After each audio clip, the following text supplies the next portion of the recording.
Hi everybody, welcome to today's YouTube video. For those of you that know me, welcome back. For those of you that are new, I'm Dr. Tercy, functional medicine doctor here in New York, and today we're talking all about thyroid health. Last week, for those of you guys that attended the workshop, we dove into some really nitty-gritty topics around why thyroid disease is so prevalent. And the event was so successful, the workshop was so successful, I wanted to offer it again. But the feedback was that you guys had a little bit of questions or a few questions around, am I the right fit for this? Because I don't know if I have thyroid dysfunction. So I wanted to jump on here today and share with you some of the more common things that I get question-wise to share with you guys about thyroid health. So let's dive in. How prevalent is thyroid dysfunction? That's really an important thing that I want to share with you guys, because for so long it was thought that when you were over a certain age, that's when your thyroid gland started to become dysfunctional or having problems, and it's not true. I'm really here to share with you guys that the age range doesn't matter anymore. I have patients that come to see me that are as young as 13 years old with thyroid dysfunction. So it doesn't read the books, meaning it's not really following what we thought to be true around who gets it and when they get it. Who should be tested for thyroid disease? Everybody. Mainly women. It is more prevalent in women, but everybody that comes into my office undergoes a comprehensive blood profile to identify where their thyroid hormones are currently. Because often what happens is that we might not be sure based on some of the symptoms that are happening. Now, with thyroid dysfunction, the common symptoms that we get with what's called hypothyroidism is everything gets sluggish and slows down. Think of hypothyroidism as slowing down. Hippos are kind of sluggish. What ends up happening with hypothyroidism, which is the most common type of thyroid dysfunction, is that we start to feel constipated. We start to find that our hair is falling out in large amounts. Even our eyebrows on the lateral third of the eyebrows starts to become sparse and thin. We get very dry skin. Sometimes we even feel very cold in our hands and our feet. And we can develop poor cognition or very low ability to remember things and to retain things. Those are some of the more common symptoms of hypothyroidism. Something I want to bring awareness to, and if you were in the workshop, you learned all about this, but there is a difference between autoimmune thyroid conditions and just hypothyroidism. What's the difference? One of them is hypothyroid, meaning that the thyroid hormones aren't being produced in enough amounts to help your body do specific functions. So all of the hormone levels, like the T3 and the T4, which are thyroid hormones, go down. That does look different than the autoimmune version of thyroid dysfunction, which is known as Hashimoto's thyroiditis. Hashimoto's is an autoimmune condition, meaning our own cells are attacking the gland. Hashimoto's and hypothyroidism, they have different mechanisms of action, meaning the way they develop are different, and that matters for healing purposes. It's really important to know. The reason I'm even bringing this up is because a lot of my patients have no clue. They're not sure which version it is. They know that they have some form of thyroid disease, but they're not even sure which one it is. And oftentimes with Hashimoto's, there is a viral component to it. That's the one that's more of the autoimmune category, and viruses can create Hashimoto's. Which virus in particular? Epstein-Barr virus, EBV. It's the virus that we get when we're probably in our adolescent years that causes mono. Maybe we remembered that we had mono, maybe we have no clue that we had mono, but the nature of the virus likes to affect the thyroid gland and cause Hashimoto's. Now, why does that matter? It matters because treatment options through conventional medicine aren't really looking at the difference between the two. So what ends up happening is that with Hashimoto's, we do develop hypothyroidism, meaning the hormones drop down because there's an autoimmune process. However, oftentimes, my female patients report to me that they're taking medication and not feeling better with the Hashimoto's version. And because there is a driving force behind the scenes, that does play a role into the effects that you feel with your symptoms, how well you feel. Okay, so I just wanted to share with you guys, there is a difference between Hashimoto's and hypothyroidism, although Hashimoto's is the most common cause of hypothyroid. So I hope that's not confusing, but a little bit different mechanism of action. One of them, the hormones are just low just because.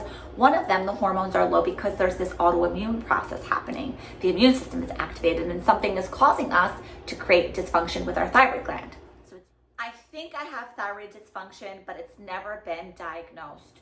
What do I do? Well, this is very, very common. And traditionally what happens is that you might have some symptoms. You'd be in the classification or category as subclinical, where you're not really manifesting full blood work reports that tell us, yes, there's thyroid dysfunction, but symptoms-wise, your body is saying that you are struggling. And so do we support subclinical hypothyroidism? Yes. You, at the end of the day, should be feeling good. We don't treat labs, we treat people. That's always been the motto. So although we don't necessarily find full disease or dysfunction in the gland, can we still support you to increase your energy? Can we still support you to help you lose weight? Absolutely, even if we don't necessarily find it. Now, something else to be mindful of, and I know my workshoppers, we talked about this in depth, is that the reference ranges for thyroid dysfunction are very variable from lab to lab. So whether you're going to Quest Diagnostics or BioReference or Sunrise or LabCorp, whatever lab you might be going to, the reference range, meaning where you should live with normal functions, is often very variable. And what can happen is that although you might be in the reference range, you're not optimal in the reference range. And so that can cause problems as well. We want you optimal. We don't want you just in this normal window where, for example, let's say a range could be 30 to 100. That's just an example I'm using for vitamin D levels. Often people do say, well, my vitamin D is fine. I've been told it's fine. And then I look at the blood work and it's 31 units. Are you in the window? Yes, you made the cut, so to speak. But is it optimal for you to be at 31 units? No. And often that's happening with my thyroid patients, that although they're not flagged in their lab tests as being out of range, they're not optimal either. And that's where we talk about that subclinical. So in order for you to attend the workshops about the thyroid, you don't have to fully be diagnosed. I do think you'd find a lot of value to healing the thyroid even without fully being in a place of having thyroid dysfunction diagnosed. What do we do with this? Are there some natural ways to support healing? Absolutely. That's another question I get frequently is, okay, so let's pretend I have it either fully manifesting or subclinical. What do I do with this? Are there any options for me outside of medication? Yes, there are many other options outside of medication that can support healing. And that's what the workshop talks about, is what are the driving forces of thyroid dysfunction, and also what are the alternatives to healing if you're someone that doesn't want to utilize pharmaceuticals at this time. And we're not here to talk about, do pharmaceuticals work or not. That's not the point of, the workshop or the video, but you do have options, and it is your right to really decide what you want to do with whatever it might be that you're struggling with.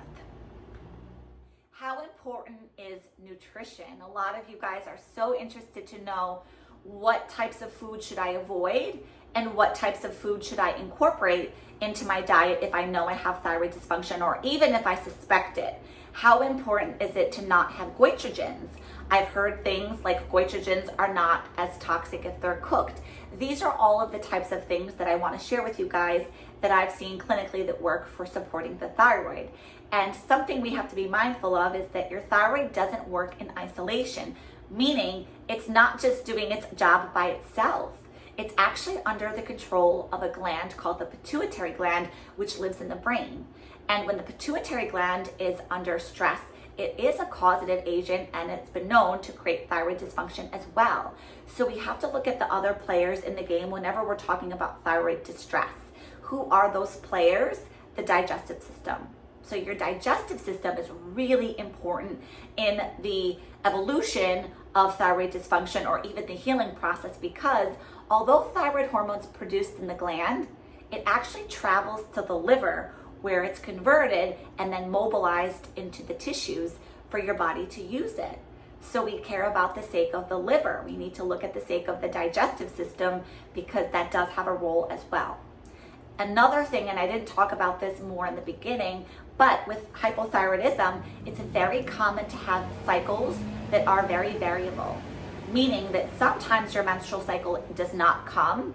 It's sporadic. It's not a 28-day cycle. It's just coming when it wants to come. And even infertility issues can be underlying thyroid distress. I've heard many, many times from my female patients that they only found out they had thyroid dysfunction when they went to a reproductive specialist to identify what wasn't working for them in terms of getting pregnant. And oftentimes it's found through a reproductive endocrinologist that you have thyroid dysfunction.